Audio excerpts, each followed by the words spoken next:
എന്തൊരു സ്റ്റൈല്! എന്നും ഇങ്ങനെ നടന്നൂടെ എന്റെ ഏട്ടന്? നീ എന്നെ കൊണ്ട് കോലം കെട്ടിക്കാണ്. മഹാവൃത്തിയാണ്.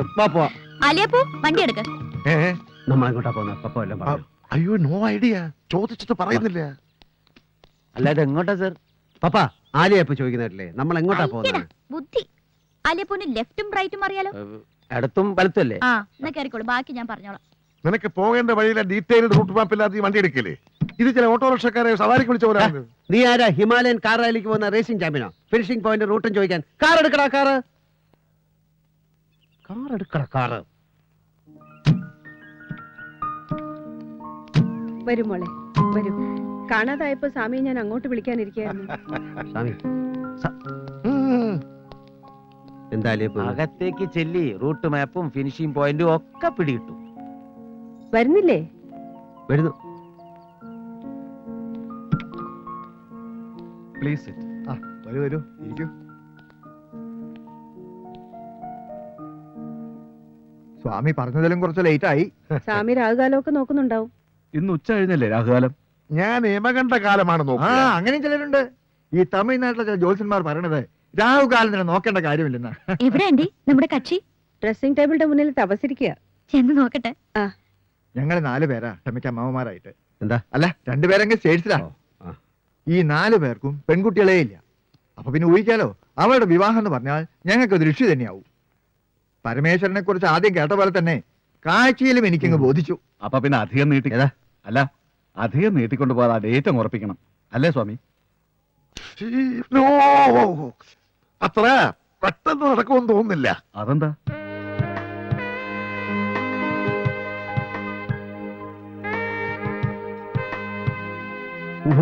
വേണ്ട.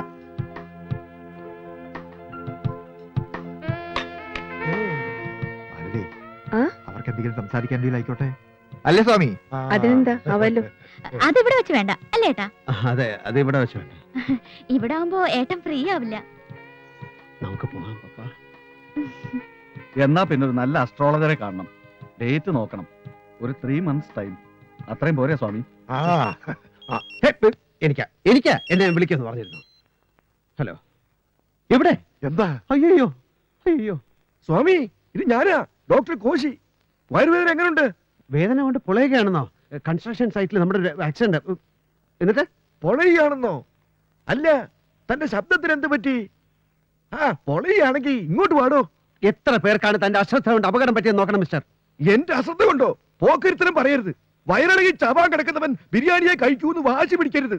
ബിരിയാണി പാക്കേജ് പാക്ക് ചെയ്യൂ, മെഡിസിൻസ് വിതരണം ചെയ്യൂ. ഞാൻ ഇതായെത്തി കഴിഞ്ഞു. ഇയാൾക്ക് വട്ടാണോ? വയറിളകി ഭ്രാന്തായി ആദ്യത്തെ കേസാ. ഓക്കെ, ഞങ്ങളുടെ ഒരു കൺസ്ട്രക്ഷൻ നടക്കുന്നുണ്ട് ഇവിടെ. അവിടെ ഭയങ്കര ആക്സിഡന്റ്. എനിക്കിപ്പോ പോണം. സോറി പപ്പാവാ. അയ്യോ, കാപ്പിയൊക്കെ പിന്നെ കുടിക്കാം. അല്ല, നമ്മളൊന്നും ഫിക്സ് ചെയ്തില്ലല്ലോ സ്വാമി. എന്ത് ചെയ്യാനാ? കൺസ്ട്രക്ഷൻ മുഴുവൻ പൊളിച്ച് വീടില്ലേ? ഈശ്വര.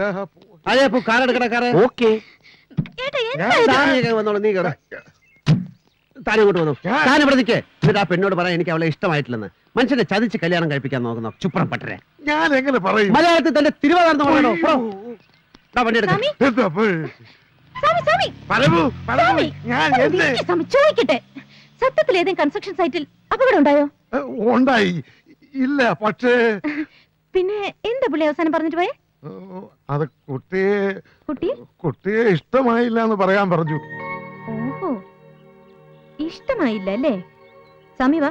അയ്യോ, സ്വാമി വരാൻ.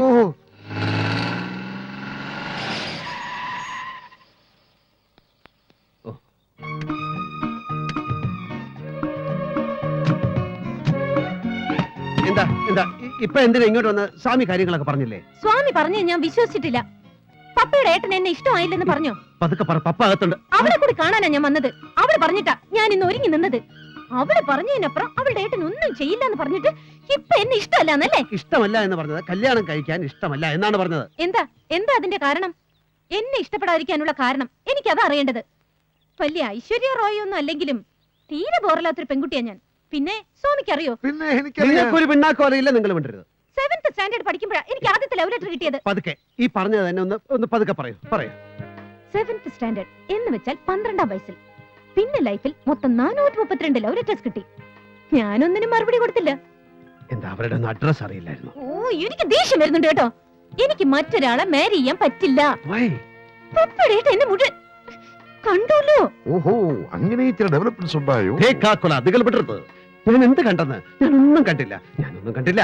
പിന്നെ ഏലസിന്റെ എണ്ണം വരെ പറഞ്ഞില്ലേ? അല്ല, അത് കുട്ടി അങ്ങനെ കേറി വന്നത് കൊണ്ടല്ലേ. എനിക്കിനി മറ്റൊരു പുരുഷന്റെ മുഖത്ത് പോലും നോക്കാൻ കഴിയില്ല.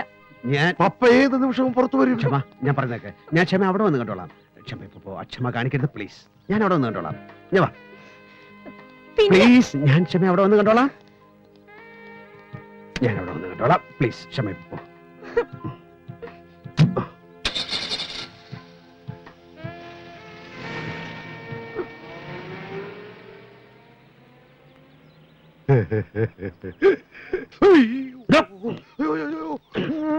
തന്നെ സ്വാമി ഒന്നും അറിഞ്ഞിട്ടില്ലേ?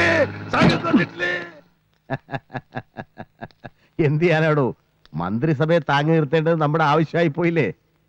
ആ MLA-മാരൊക്കെ സ്ട്രോങ് സ്റ്റാൻഡില്ല. ഈ മിനിസ്റ്റർഷിപ്പ് എന്നൊക്കെ പറഞ്ഞ പഞ്ചാര വാക്കാണെന്ന് അവർക്കറിയാം. അതെ, അത് തന്നെ. ടേബിളിൽ ക്യാഷ് ഡൗൺ ഡീൽ അതേ നടക്കത്തുള്ളൂ. എന്നാ പിന്നെ നാളെ അവിടെ കാണാം. പിന്നെ ആ വെസ്റ്റേണിൽ ഒരു 2 സൂട്ട് റൂം ബുക്ക് ചെയ്തേക്ക്. ഓക്കെ. മാസത്തിൽ 20 ദിവസം ഞാൻ നാട്ടിലുണ്ട്, എന്നിട്ടും രക്ഷയില്ല. ഞാനിങ്ങ് വന്നിറങ്ങാൻ നോക്കിയിരിക്കുക. ഈ സൗത്ത് ഇന്ത്യൻ പൊളിറ്റിക്കൽ ഡ്രാമയുടെ ചില ബാക്ക് സ്റ്റേജ് ആക്ടിവിറ്റീസേ, അതിന്റെ ഓരോരോ ടെൻഷൻസ്. ആ അപ്പോ ഡേറ്റ് ഫിക്സ് ചെയ്തു. ഉവ്വ്, അധികം നീട്ടിക്കൊണ്ടു പോകണ്ടെന്നാ പരമേശ്വരന്റെ അഭിപ്രായം. നിങ്ങളുടെ നേറ്റീവ് പ്ലേസ് എവിടെയാ? പാലക്കാട് ഡിസ്ട്രിക്റ്റിൽ ശിവപുരം എന്ന് പറയും. നിങ്ങൾ എന്താ ചെയ്യുന്നേ? ബിസിനസ് ആണെന്ന് പറഞ്ഞു, എന്താ എക്സാക്ട്ലി? പ്രധാനമായിട്ട് കൺസ്ട്രക്ഷൻ വർക്കാ. കോയമ്പത്തൂർ ബേസ്ഡ് ആണ് കൂടുതൽ. പിന്നെ സത്യമംഗലം സൈഡിൽ ഒരു ഏലത്തോട്ടം ഉണ്ട്. ഏലം എന്ന പേരാ. അതിന്റെ ഇടയെ മുഴുവൻ കച്ചൂരി, കുറുന്തോട്ടി, കറുക, ദർഭ, ഞവരക്കിഴങ്ങ്, പഴമുതിര, ആടലോടകം, നാൽപ്പാമര, ആവണം, അങ്ങനെയൊക്കെയുള്ള ഒരു ഹെർബൽ അതിന്റെ ഒരു ഗാർഡനാണ്. പിന്നെ വേപ്പിലക്കട്ടിയും പിക്കിൾസും ഉണ്ടാക്കുന്ന ഒരു ഫാക്ടറി ഉസലംപെട്ടിയിൽ ഓപ്പൺ ചെയ്യാൻ പോകുന്നു. ശരി. അപ്പൊ എങ്ങനെയാ മറ്റു കാര്യങ്ങള്? അതൊക്കെ സംസാരിച്ച് ഫൈനലൈസ് ചെയ്തോ? എന്താ ഗിരി? എല്ലാം തമ്പിച്ചേട്ടൻ പറഞ്ഞ ഫൈനലൈസ് ചെയ്താൽ മതി. ഡേറ്റ് 2 കൂട്ടർക്കും ഓക്കെ ആണെങ്കിൽ പിന്നെ ഡേറ്റ് അല്ലല്ലോ പ്രധാനം, വേറെ ചില കാര്യങ്ങളിൽ ഒരു ധാരണ വേണ്ടേ? മനസ്സിലായില്ല. അതിലിപ്പോ എന്താ അത്ര മനസ്സിലാവാതിരിക്കാൻ? എന്ത് ഡൗറി കൊടുക്കും പയ്യന്, അതങ്ങ് പറഞ്ഞ് ഫിക്സ് ചെയ്യാം. ഇപ്പോ ബിസിനസ് ഇത്തിരി മോശമാണെന്നേ ഉള്ളൂ, എന്നാലും കോളിയോടെ തറവാട്ടിന്നൊരു പയ്യനെ കിട്ടാന്ന് പറഞ്ഞാൽ അത് നിങ്ങളുടെ ഭാഗ്യം തന്നെയാണ് മിസ്റ്റർ. ഉവ്വ്, ഭാഗ്യമായിട്ട് എന്നെ കാണുന്നു. പക്ഷെ ഡൗറി എന്ന വാക്കും പണത്തിന്റെ കണക്കും അത് വേണോ? എന്റെ പ്രോപ്പർട്ടീസും ബാങ്ക് ബാലൻസും മുഴുവൻ അവളുടെ പേരിൽ തന്നെയാണ്. അത് മുഴുവൻ അവൾക്കുള്ളതാണ്. അങ്ങനെ വേഗമായിട്ട് പറഞ്ഞോണ്ട് കാര്യമില്ല. എത്ര സ്വർണം, ക്യാഷ് എത്ര, പിന്നെ കാറോ, അങ്ങനെ എന്താന്ന് വെച്ചാ അങ്ങനെ ഒരു തുക പറഞ്ഞുറപ്പിച്ച് കാള കച്ചവടം നടത്തുന്ന പോലെ വേണോ ശേഖര മുതലാളി? അയ്യോ വേണ്ട തമ്പി, പരമേശ്വരനുമായിട്ട് അങ്ങനെ ഒരു സംസാരം വേണ്ട. ഹോട്ടൽ റീഓപ്പൺ ചെയ്യാൻ വേണ്ടി പരമേശ്വരൻ ഇപ്പൊ തന്നെ ഒരു സംഖ്യ ചെലവാക്കി കഴിഞ്ഞു. അതൊന്നും മുന്നിൽ കാണാതല്ലോ. പരമേശ്വരൻ കച്ചവടം അറിയാവുന്ന ആളല്ലേ? പരമേശ്വരന് കച്ചവടം അറിയാം, തമ്പിക്ക് അറിയാത്ത പലതും അറിയാം. അത് കള. എന്റെ കച്ചവടത്തിൽ നേരും നിറയും ഉണ്ടാവും. തമ്പി അത് മനസ്സിലാക്കിയാൽ മതി. എന്റെ അനിയത്തിയുടെ ജീവിതത്തിന്റെ കാര്യമാണിത്. അവൾക്ക് ഞാൻ എന്താണ് കൊടുക്കാൻ പോകുന്നതെന്ന് തൽക്കാലം നിങ്ങൾ വിട്ടേക്കൂ. കുറഞ്ഞു പോയെന്ന് നിങ്ങൾക്ക് ആർക്കും തോന്നാൻ ഇടവരില്ല. അക്കാര്യത്തിൽ വളരെ ട്രാൻസ്പെറന്റ് ആണ് ഞാൻ, എന്റെ വാക്കുകളും പ്രവൃത്തിയും. ഓ, അത്ര വലിയ സ്ട്രേറ്റ് ഫോർവേഡ്നെസ് ഒന്നും പറയണ്ട. ഒളിയും മറയൊക്കെ ഇയാളുടെ കയ്യിലില്ലേ? അത് തമ്പി വ്യക്തമാക്കണം. തമ്പിച്ചേട്ടാ, നീ മിണ്ടാരിടാ. ഇയാളൊരു പുത്തൻ പണക്കാരൻ, വലിയ അന്തസ്സോടെ ഒന്ന് ഡയലോഗ് അടിക്കണം. പക്ഷെ തമ്പി, ചെക്കന് പെണ്ണിനെ കണ്ട് വട്ടിളകി പോയതുകൊണ്ട് നടത്താൻ തയ്യാറാകുന്നേ ഉള്ളൂ. അല്ലെങ്കിൽ ഇത് പെണ്ണിന്റെ 2ാം ഘട്ടാണെന്ന് അറിഞ്ഞപ്പോ ഞാൻ വേണ്ടാന്ന് പറഞ്ഞതാ.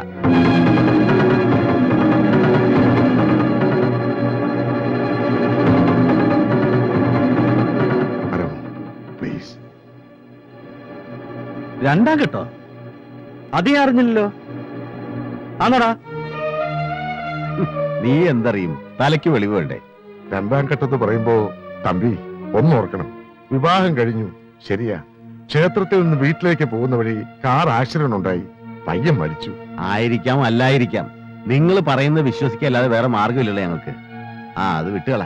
പക്ഷേ ഇയാൾ ഈ നേരും നേറിയ അന്തസ്സിന്റെ വാചം അടിക്കരുത്. പപ്പയുടെ ഏട്ടൻ എന്നോടെല്ലാം തുറന്നു പറഞ്ഞതാണല്ലോ. നിന്നോട് പറഞ്ഞിട്ട് എന്താടാ കാര്യം? നീ ആ പെണ്ണിന്റെ മൊഞ്ച് കണ്ട് മയങ്ങി നിൽക്കല്ലേ? അവളുടെ ജാതകം ആരെക്കൊണ്ടെങ്കിലും പരിശോധിപ്പിച്ച് നോക്കിയാൽ അറിയാം അവൾക്ക് ഭർത്താവ് വാഴില്ല എന്ന് വല്ല യോഗം ഉണ്ടോന്നുള്ള കാര്യം. അതിനിപ്പോ ഒറിജിനൽ ജാതകം ആര് കാണിക്കാൻ പോണു? തമ്പി, നിങ്ങൾ എന്തായി പറയണേ? നിങ്ങളൊന്നും മിണ്ടായിരിക്കണം. ഒരു 100ന്റെ നോട്ട് മടക്കി കയ്യിൽ വെച്ചു കൊടുത്താൽ നല്ല മഹായോഗമുള്ള പെർഫെക്റ്റ് സാധനം എഴുതി തരാൻ ആളില്ലേ ഈ നാട്ടില്?